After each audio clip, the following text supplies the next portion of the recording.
The morning air at Aurora Executive Airfield carried a quiet chill, the kind of stillness that makes you believe the day will go smoothly.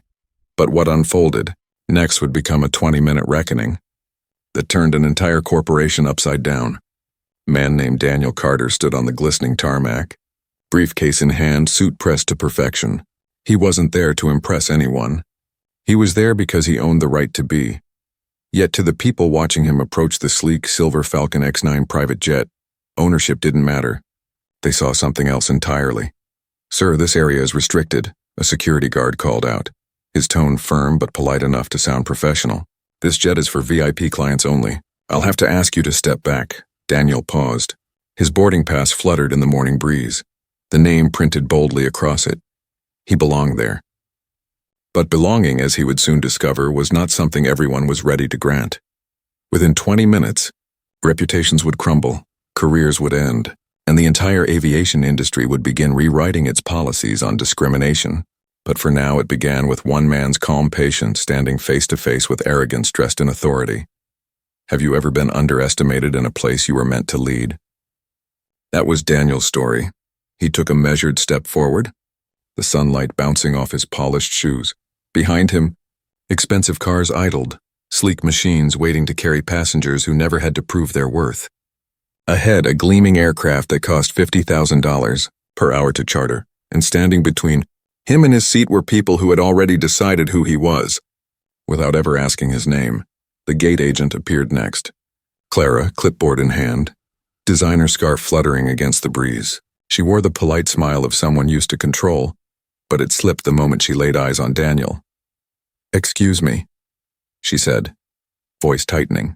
"Are you here for maintenance or catering?" Daniel's eyebrows lifted slightly. "Neither. I'm a passenger." Her smile froze. She glanced at the boarding stairs, then back at him. "May I see your documentation, please?" She took the boarding pass, held it up against the sunlight as though truth itself might be hiding in invisible ink. Her brow furrowed. "I think there's been a mix-up," she murmured, more to herself than to him. Daniel's tone remained calm. "No mix-up. My seat's on this aircraft." Her discomfort deepened. "Well, the passenger manifest is for Mr. Harris's business associates only." He requested discretion. Before Daniel could answer, another voice entered the scene. A tall man in a black uniform, Officer Brian Tate, airport security. His stride was confident, but his eyes betrayed suspicion. "Everything all right here?" he asked, though his posture said he already had his conclusion. Clara nodded toward Daniel. "This gentleman claims to have business aboard the Harris flight." Tate studied Daniel for a long moment. The silence between them was heavy. "Sir, I'll need to verify your purpose here. Our clients value privacy and appropriate representation." The word appropriate lingered like smoke. Daniel reached slowly into his jacket to retrieve his wallet. The guard's hand brushed his radio, ready for escalation. A faint glint caught the sunlight. Platinum, embossed with an emblem almost no one recognized. Nova Sky Holdings, Board of Directors. Clara missed it. Tate didn't notice either. But someone inside the aircraft did. From the jet's galley window, a young flight attendant named Elena Ruiz froze mid-motion, her hand trembling around a crystal flute. She had seen that insignia before, during executive briefings where only the highest-ranking clients were discussed. She whispered under her breath, "That can't be him." Outside, Clara continued the charade of professionalism. "Please wait while I contact our operations manager," she said, stepping away to make a call. Daniel adjusted his cufflinks. His expression never wavered. He had faced this before. Different faces, same tone, same disbelief. 15 minutes to departure. And the moment that would shake the foundation of the aviation world was just beginning to unfold. As Clara dialed her superior, 3 other passengers strolled past, 2 men and a woman, all in sharp suits, laughing softly. Not a single question asked of them. Their boarding passes stayed tucked inside their coats. Daniel watched them board without interruption. The double standard was crystal clear, yet he said nothing. He didn't need to, because silence in moments like these carried more power than protest. Minutes later, the door to the terminal burst open. The operations manager, David Cole, walked briskly toward the group, tall, Silver-haired, with the kind of authority that came from years of believing he was untouchable. "What seems to be the issue?" he asked, his voice clipped and efficient. Tate straightened immediately. "Possible trespassing. The gentleman says he's a passenger on the Harris flight." Cole turned to Daniel with a look that hovered somewhere between disbelief and irritation. "This is a $50,000 charter," he said, as though reminding Daniel of a price tag might make him step aside. "Are you sure you're in the right place, sir? Terminal B handles commercial flights." "I'm exactly where I need to be," Daniel replied evenly. Cole's jaw tightened. "This isn't about race," he said quickly. "This is about maintaining our standards, our image." Behind him, Elena's heart pounded. She glanced at the manifest again. Something wasn't right. The ownership details didn't match the name on the booking summary. And if her instincts were correct, the man they were dismissing wasn't just a passenger. He was the power behind the very aircraft they were protecting. 10 minutes to departure. And the storm was just beginning to gather. Cole folded his arms as if the stance itself gave him authority. "Sir, let's not make this more complicated than it needs to be. Mr. Harris expects professionalism, and we have strict protocols about who boards his aircraft." Daniel kept his tone calm, steady, but every word carried the weight of control. "And what exactly defines professionalism here, Mr. Cole?" "My documentation?" "My appearance? Or your assumptions?" Cole hesitated. The question landed like a quiet explosion. He turned slightly toward Clara, who avoided his gaze. "Let's get airport security to verify this immediately," he said, as though repeating the word security might make the situation legitimate. Behind them, the tarmac had begun to stir with whispers. 2 pilots stood by a catering truck pretending not to listen, but everyone could feel it. The tension, the subtle fear that someone important was being mishandled. Inside the jet, Elena stared at the manifest again. Her fingers shook as she scrolled through the ownership information. Then she saw it. The signature, the name. Daniel Carter, Chief Executive Officer, Nova Sky Holdings. Her breath caught. The man they were treating like an intruder was the one who owned the very corporation that leased their planes. She stepped toward the cockpit. "Captain Mason, you need to see this." The captain, a man known for his composure, glanced at her tablet. His face turned pale.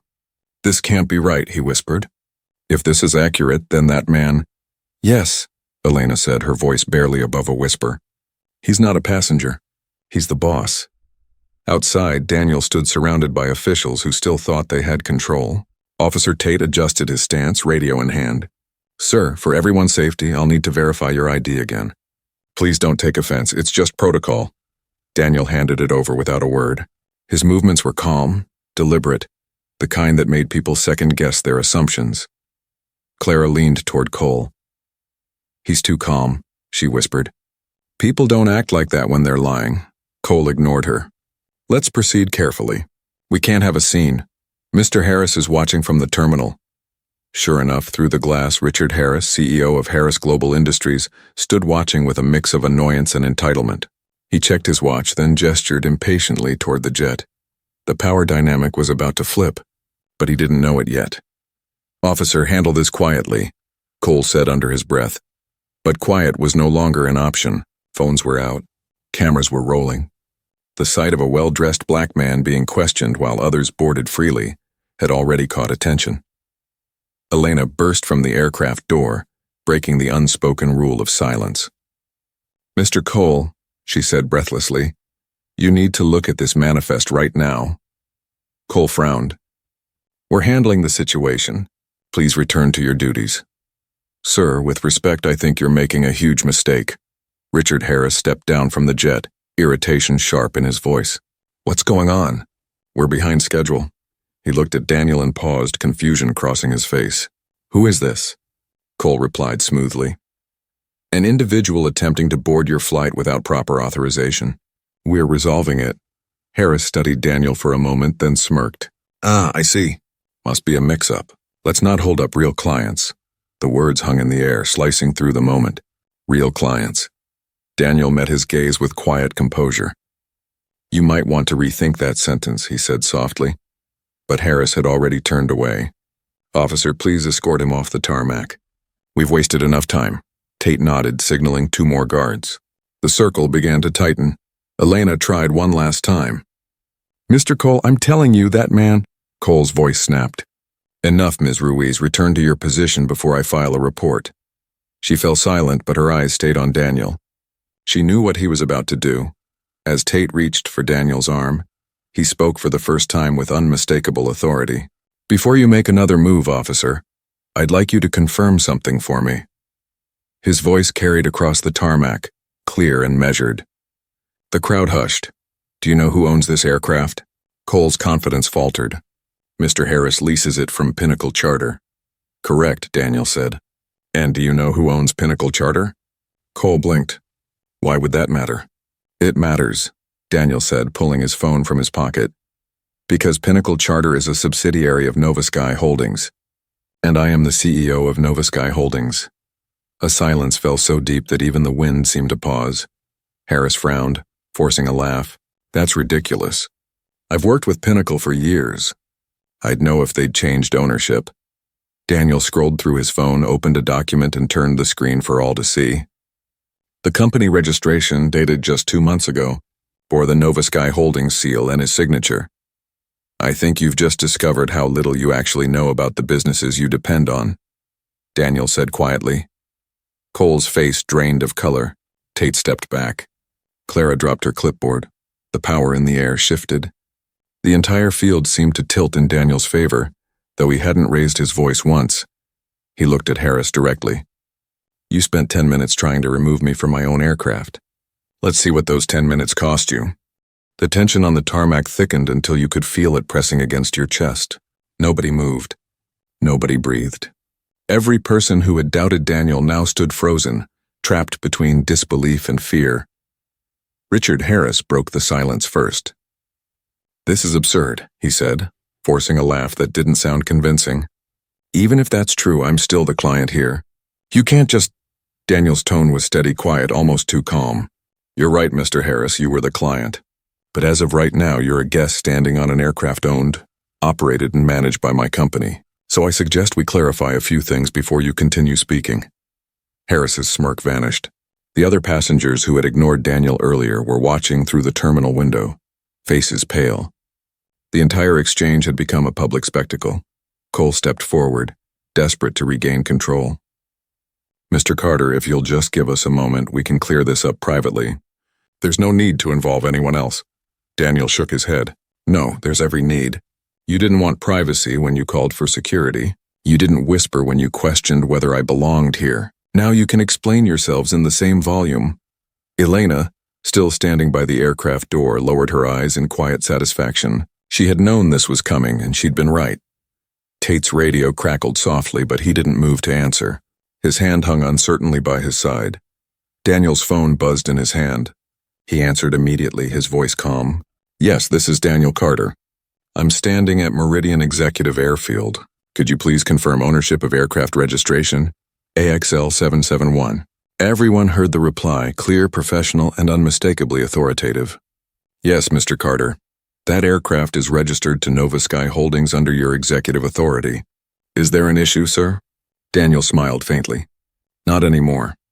He ended the call and turned to Cole. "You said this was about maintaining your image. I think we've just updated it." Cole's lips parted, but no words came. He looked to Harris for direction, but Harris was staring at the ground, his confidence gone. Then Daniel's tone shifted, still calm, but colder, sharper. The tone of a man who decided to stop tolerating excuses. "Mr. Cole, tell me, how long have you been with Pinnacle Charter?" 14 years, Cole muttered. 14 years, Daniel repeated, nodding slowly. 14 years of experience, and yet today, in front of witnesses and cameras, you failed the simplest test of corporate integrity. You saw a man who didn't fit your idea of belonging, and instead of verifying facts, you chose prejudice. Cole's face turned ashen. Clara stared down at her shoes, tears threatening at the corners of her eyes. Daniel turned to the officers. "Officer Tate, you've been recording this interaction, correct?" Tate nodded quickly. "Body cam's on, sir." "Good. Then you'll also have audio confirming that I was threatened with removal from my own property." Tate swallowed hard. "Yes, sir." Daniel looked back at Harris. Mr. Harris, I trust you'll want to hear the next part very carefully. He pulled another document from his briefcase, a printed lease agreement. Your company, Harris Global, has been leasing this aircraft for 3 years under a contract that includes 17 non-discrimination clauses. You signed every one of them personally. Harris blinked. That's standard legal language. Nobody reads all that. Perhaps you should start, Daniel said quietly, because the section you ignored, 14.7, states that any act of discrimination against the aircraft owner or approved passengers constitutes a breach of contract, subject to immediate termination. The blood drained from Harris's face. Wait, are you saying? I'm saying your lease is terminated, Daniel said. Effective immediately. The silence that followed was electric. Someone in the crowd gasped. The cameras kept rolling. Elena watched as Daniel delivered every word like a verdict. I built Nova Sky Holdings to redefine accountability, he said. And this is what accountability looks like. Cole finally found his voice, stammering, Sir, this was just a misunderstanding. We can resolve this internally. Training sessions, apologies, compensation, whatever you require. Daniel turned his gaze on him, calm but unyielding. You had 20 minutes to resolve it differently. You chose to humiliate me instead. He looked around the circle, security, employees, even Harris. Every second you wasted judging my presence here has cost you something far greater than time. It's cost you your credibility. The airport police chief arrived then, drawn by the crowd forming near the terminal. What's going on here? She asked, scanning the tense faces. Officer Tate stepped forward. Ma'am, situation's under control, but there's been a significant error in judgment. Daniel nodded slightly. That's one way to describe it. Another would be public discrimination with legal implications. The chief's eyes widened. Sir, do you intend to file a report? Daniel didn't hesitate. Yes, every detail. Every witness. Every recording. I want a complete record of how institutional arrogance operates when it thinks it's untouchable. Harris tried to step forward, his voice breaking. Daniel, please. We can talk about this privately. This will ruin me. Daniel met his eyes, steady and quiet. No, Richard. You did that yourself. You just finally got caught on camera. The chief gestured for the officers to disperse. Mr. Carter, we'll take full statements. Daniel nodded once. Make sure the statements include how many times I was asked to prove I belonged. And as the officers began organizing the witnesses, the first ripple of realization spread through the onlookers. Power had shifted permanently. What none of them yet knew was that Daniel wasn't just ending a lease. He was about to change how an entire industry handled accountability. Daniel stood still as the officers began escorting Harris aside for questioning, but his calm was anything but passive. Every movement, every word was deliberate.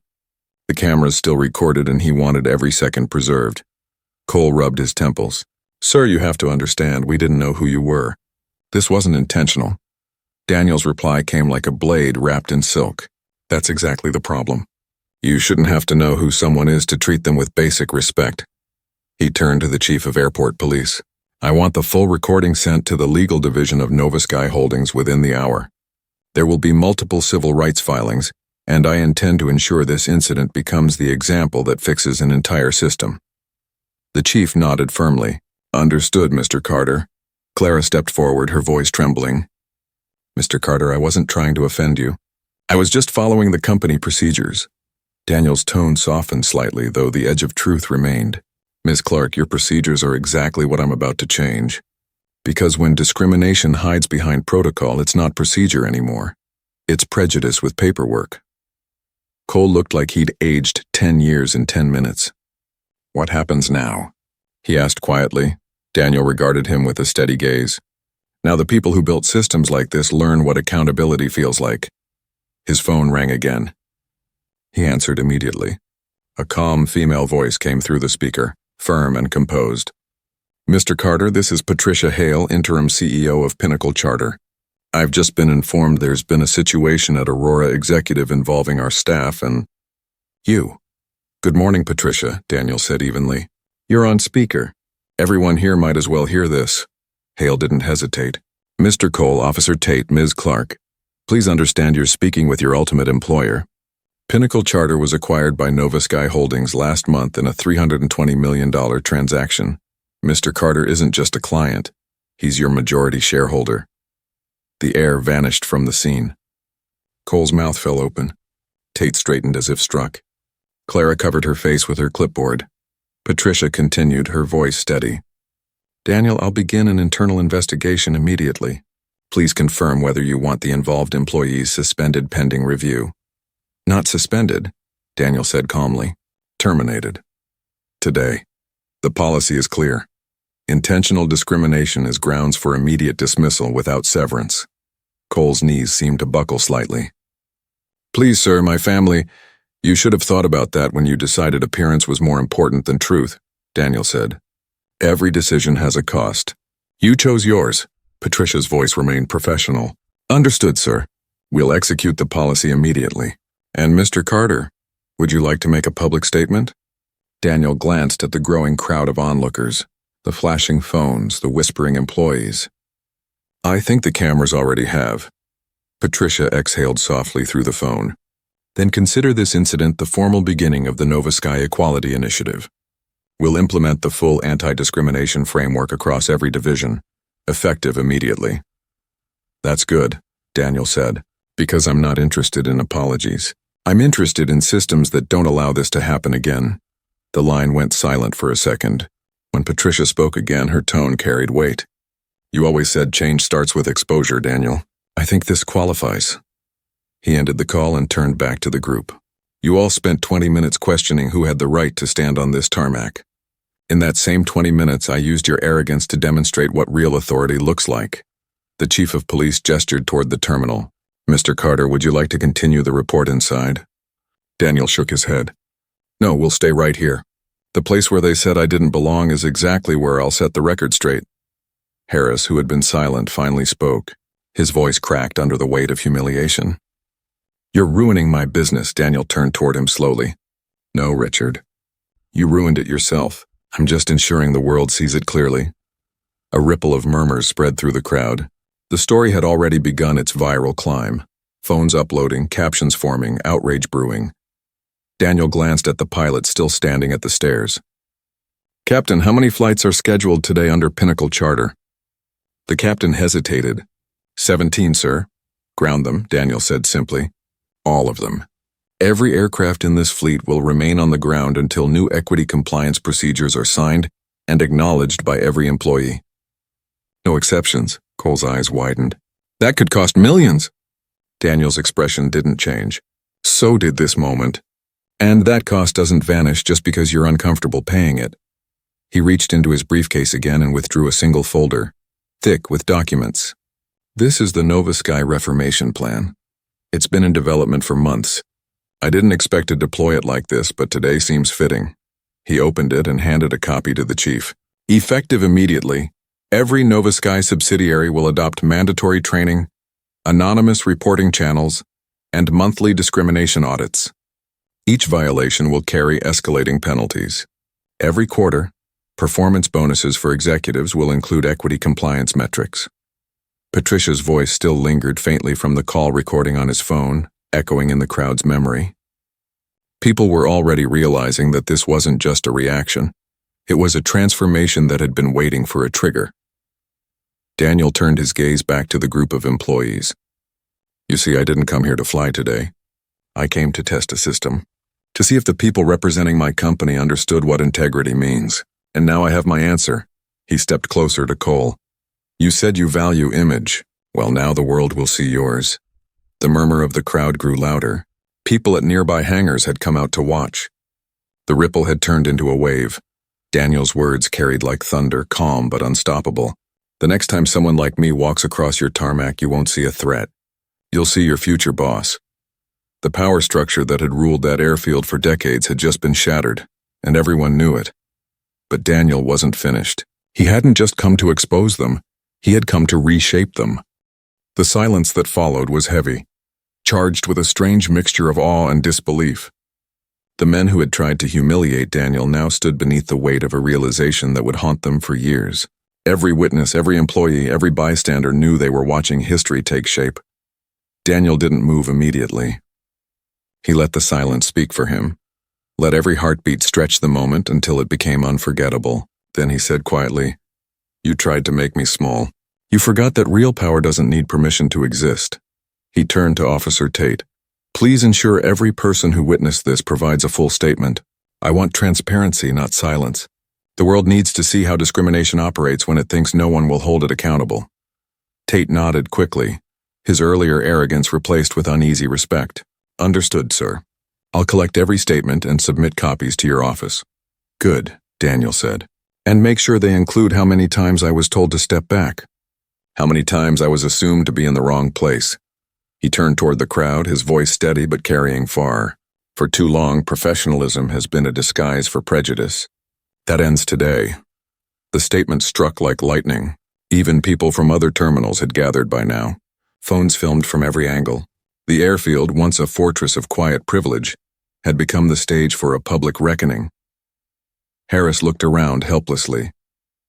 "You're destroying everything I've built," he muttered. Daniel faced him squarely. "No, I'm rebuilding it into something that deserves to exist." He reached into his briefcase again, pulling out another folder. Thicker, heavier, marked with red seals. "This," he said, "is the Nova Sky Policy Reform Charter. It mandates equal treatment, transparent hiring, and zero tolerance for discrimination across all our companies. Effective immediately." He handed a copy to the police chief. "This will also be submitted to the Federal Aviation Commission for compliance review." The chief took the folder solemnly. "Mr. Carter, I've worked security in this industry for 25 years, she said. "I've never seen anyone do what you're doing right now." Daniel's eyes softened slightly. "That's because most people only fight for themselves. I'm fighting for everyone who never got this chance." At that, Elena stepped closer. "Sir, I tried to warn them," she said quietly. "I saw your name on the manifest, but they wouldn't listen." Daniel smiled at her, a small, genuine smile amid the wreckage. "And that's why you'll have a future here. Courage deserves reward." He looked back at Cole, whose hands trembled. "Tell me, Mr. Cole," Daniel said, "how many complaints have you dismissed this year as misunderstandings?" Cole swallowed hard. I don't recall." Daniel's tone stayed calm, but his words landed like hammers. 17. 17 verified reports of racial bias from your team alone. Every one of them ignored. Every one of them filed away under procedural error. Cole's voice broke. "You didn't mean to get caught," Daniel interrupted. "But intention doesn't erase harm. You were paid to protect integrity and instead you protected image. That's over." Patricia Hale's voice returned over speakerphone, crisp and firm. "Mr. Carter, the initial compliance review has been authorized. All employees at the Aurora branch are suspended pending investigation. Replacement management will arrive within 48 hours. Daniel nodded. "Thank you, Patricia. And make sure this message is delivered to every employee in the network. Integrity is not optional." He turned his attention to Harris again. "As for your lease, it's void. Effective immediately. You'll receive documentation by the end of the day." Harris's eyes darted nervously. "Daniel, please. I can fix this. I'll issue a public apology. Donate to your foundation. Anything." Daniel regarded him in silence for a long moment. When he finally spoke, it was quiet but devastating. "You can't buy redemption with money you earned through ignorance. What you can do is learn. That's the only payment that matters." The air seemed to hum with tension and respect. People weren't just watching a man win, they were watching him rewrite the definition of winning. Daniel looked at the chief again.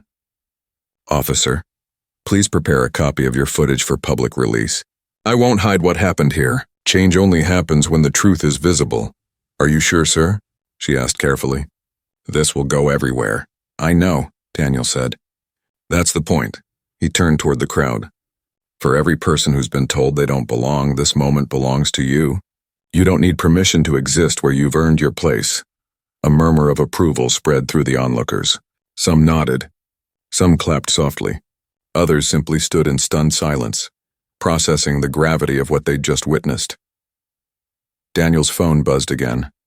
A text from Patricia appeared on the screen. "All Nova Sky companies have adopted the Carter Protocol. Implementation begins now." He looked back at the aircraft, the same plane where moments ago he had been questioned like an intruder. Now it stood as a symbol of the change he had demanded. He said quietly, almost to himself, 20 minutes of humiliation just bought 20 years of transformation. And as the sun rose higher, casting light across the tarmac, it was clear that this was no longer just an incident. It was the beginning of a movement. But Daniel wasn't finished yet. The real transformation would begin not in this airport, but across boardrooms, training halls, and courtrooms in the months that followed, where systems would be rebuilt to ensure no one else endured what he had. Weeks passed, but the shockwave from that morning never faded. The video spread like wildfire. Millions watched it, some in outrage, some in awe. News anchors called it the 20-minute revolution. CEOs were suddenly rereading their own contracts, wondering if their empires were built on the same fragile arrogance that had just destroyed Richard Harris's. Daniel Carter never gave a press conference. He didn't need to. The footage spoke for itself. His quiet composure in the face of humiliation became a symbol of unshakable authority. Journalists described his demeanor as the calm that dismantled an industry. Within 30 days, every Nova Sky Holdings subsidiary was operating under the new Carter Protocol. The policy was simple but uncompromising. Every employee, from the flight crew to the executive suite, would undergo bias training, equity certification, and accountability audits. Discrimination wasn't just a moral failure anymore. It was a financial liability. Executives who once viewed equality as a slogan now viewed it as strategy. And across the industry, companies scrambled to catch up. But behind every reform was the memory of that single morning. Daniel often replayed it in his mind, not out of bitterness, but as a reminder of what power could achieve when directed toward something greater than revenge.